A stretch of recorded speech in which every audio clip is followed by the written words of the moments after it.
ఏంటి ఈరోజు ఆఫీస్కి వెళ్ళలేదా? లేదు. ఒంట్లో బాగాలేదా? అదే లేదు. మరి ఎందుకు వెళ్ళటం లేదు? నేను నా జాబ్ కి రిజైన్ చేశాను డాడీ. అంటే ఫ్యాక్టరీకి వెళ్ళనంటావు? అవును డాడీ. మరి పని పాట లేకుండా ఏం చేద్దాం అనుకుంటున్నావురా? ఎలక్షన్స్ లో చైతన్యకి హెల్ప్ చేద్దాం అనుకుంటున్నాను. ఏంటి వాడికి హెల్ప్ చేసేది? వాడు రేపు పెద్ద లీడర్ అయ్యాక లైఫ్ లో సెటిల్ అవుతాడు. మరి నీ పరిస్థితి ఏంటి?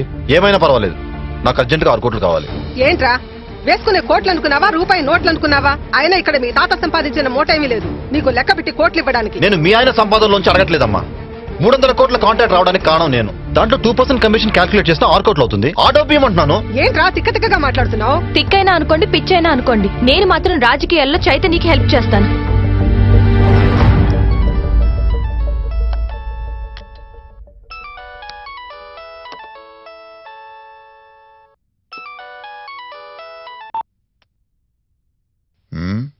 చెప్పమ్మా.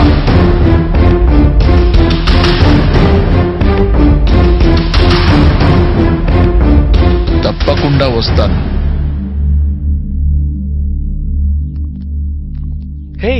నేను మళ్ళీ మాట్లాడతాను. Come. Hello Raju. Hi Chaitu, congrats రా. థ్యాంక్స్ రా. Congrats. Thank you. Coffee? No thanks. అరే, ఎలక్షన్స్ అయిపోయేంత వరకు నేను ప్రణీత నీతోనే ఉంటాం. తను ఇప్పుడు ఆఫీసర్ కదా, మరి తను కుదురుతుందో లేదో ఐ డోంట్ నో. వాట్ సంధ్య? లేదు, నేను మీతో పాటే వచ్చి పని చేస్తాను. ఏంటి నువ్వు మాట్లాడేది? జాయింట్ కలెక్టర్ గా ఉంటే నీకు ఎలా సాధ్యం? నేను జాబ్ కి రిజైన్ చేశాను. వాట్ సంధ్య, అది నీ లైఫ్ అంబిషన్. ఎక్కడ కాంప్రమైజ్ అవ్వకుండా ఐఏఎస్ అవ్వాలనుకున్నావు, సాధించావు. నువ్వు ఈ డెసిషన్ ఎందుకు తీసుకున్నావో నాకు తెలియట్లేదు, కానీ తప్పు చేసావు అనిపిస్తోంది. కాదు, వృత్తిరీత్యా రోజు రాజీ పడాల్సి వచ్చి నేను రాజీనామా చేశాను. సంధ్య, తొందరపడ్డావేమో అనిపిస్తోంది. కాదు, త్వరపడ్డాను. రాజకీయాల్లో నీకు అండగా ఉండాలని నిర్ణయించుకున్నాను. అవునరా, ఎన్నికల కమిషన్ పరిధిలో ఎన్నికల్లో పాల్గొనాలంటే మినిమం డబ్బులు అవసరం. అది నేను చూసుకుంటాను. చైతు, నీ ఆలోచన విధానమే నిన్ను నీ పార్టీని గెలిపిస్తుందని నమ్ముతున్నాను. Thank you Praneetha. Let's work together.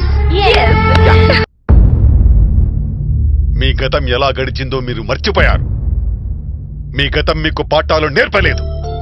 అందుకే మీ పిల్లల ఆశయాల్ని అర్థం చేసుకోకుండా వాళ్ళ నిర్ణయాల్ని తప్పుపడుతున్నారు. అది కాదు నాన్న, బాధ్యత గల ఉద్యోగంలో ఉంటూ ఓ ఎమ్మెల్యేని వాడి అధికారం ముందే కొట్టడం ఏంటి? కష్టపడి చదువుకుని సంపాదించిన ఉద్యోగాన్ని కాల్తంతానంటే మందలం చేయటం నేను చేసిన తప్పు. కష్టపడి డెవలప్ చేసిన బిజినెస్ ని మరింత డెవలప్ చేసుకోరంటే రాజకీయం, ఎలక్షన్ అని అనవసరంగా టైం వేస్ట్ చేసుకోవద్దని చెప్పడం అది నా తప్ప అండి? అదేం కాదు డాడీ, చైతన్య ఆలోచన విధానం నాకు నచ్చింది. దానికి తోడు సంధ్య కూడా చైతన్యతో నడవాలనుకుంటుంది. అందుకే నా బాధ్యత నేను నెరవేర్చాలనుకుంటున్నాను. అది తప్ప? నిజమే తాతయ్య, సెల్ఫ్ రెస్పెక్ట్ ని చంపుకొని బానిసలుగా ఉద్యోగంలో కొనసాగటం కంటే సంధ్య రిజైన్ చేయాలనుకోవటం correct. I appreciate her. Chaitanya, ఏం మాట్లాడుతున్నావు? మీ నాన్న నిన్ను రాజకీయాల్లోకి ఏ పరిస్థితుల్లో రమ్మన్నాడు గుర్తుందా? గుర్తుంటే సంధ్యను రిజైన్ చేయమని చెప్పు. నాన్న, చైతన్య చెప్పే దాంట్లో తప్పేమీ లేదు. ఒక ఐఏఎస్ ఆఫీసర్ గా దేశ రెవెన్యూని కలెక్ట్ చేసి, ప్రొటెక్ట్ చేసి, డిస్ట్రిబ్యూట్ చేసేది మనమే. ఏ రాజకీయ పార్టీ వస్తే ఆ పార్టీకి అనుగుణంగా దేశ ప్రజల తలరాతల్ని తిరగరాసేది మనమే కదా. చెప్పరా, చెప్పు. సంధ్య అడిగిన ప్రశ్నకి సమాధానం చెప్పు. గత 30 సంవత్సరాలుగా ప్రజలందరికీ ఉచితంగా విద్యనందించే ప్రభుత్వ స్కూల్స్, కాలేజీలు, విశ్వవిద్యాలయాలు ఎన్నొచ్చాయో చెప్పగలరా? అలాగే పేద ప్రజలందరికీ ఉచిత వైద్యాన్ని అందించే అన్ని వసతులతో కూడిన ప్రభుత్వ ఆసుపత్రులను ఎన్ని కట్టించారు? ప్రభుత్వ రవాణా సంస్థలు ప్రైవేటు రవాణా సంస్థల ముందు ఎంత చిన్నబోయేలా చేశారు? ఆ రోజుల్లో రాజధానికి వెళ్లే బస్సు ఎక్కితే ఎమ్మెల్యేకి ఒక సీటు, ఎంపీకి ఒక సీటు కేటాయించేవారు.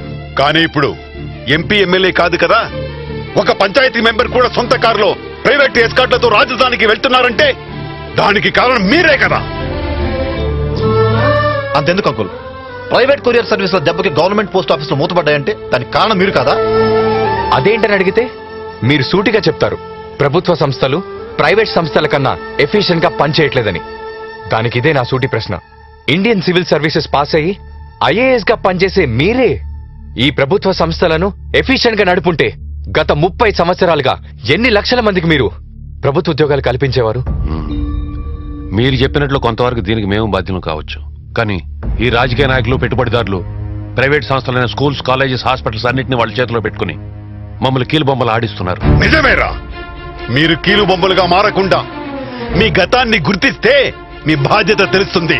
వీడు తండ్రి కులవృత్తిని నమ్ముకుని రోజు 10 మందికి శవరం చేసి ఫీజు కట్టాడు. అలాగే నాగ్యా నాయక్ నాన్న పొలాల్లో కాపలా కాసి ఫీజు కడితే దానికి రిజర్వేషన్ తోడైంది కాబట్టి మీరు ఈ స్థితిలో ఉన్నారు. మన కులపోలంతా మీ ఎదుగుదలను చూసి ఆ అవకాశం మనకి రాకపోతుందా అని ఎదురు చూస్తున్నారు. ఒకానొకప్పుడు మీరు పుట్టక ముందు ఎర్రటి ఎండలో కూర్చుని దారిన పోయే వాళ్ల కాళ్ల వైపు చూసేవాడిని. ఎవరి కాళ్లకు తెగిన చెప్పులు కనిపిస్తాయా అని. ఏళ్లు గడిచిపోయాయి, నా చూపులు అక్కడే ఆగిపోయాయి.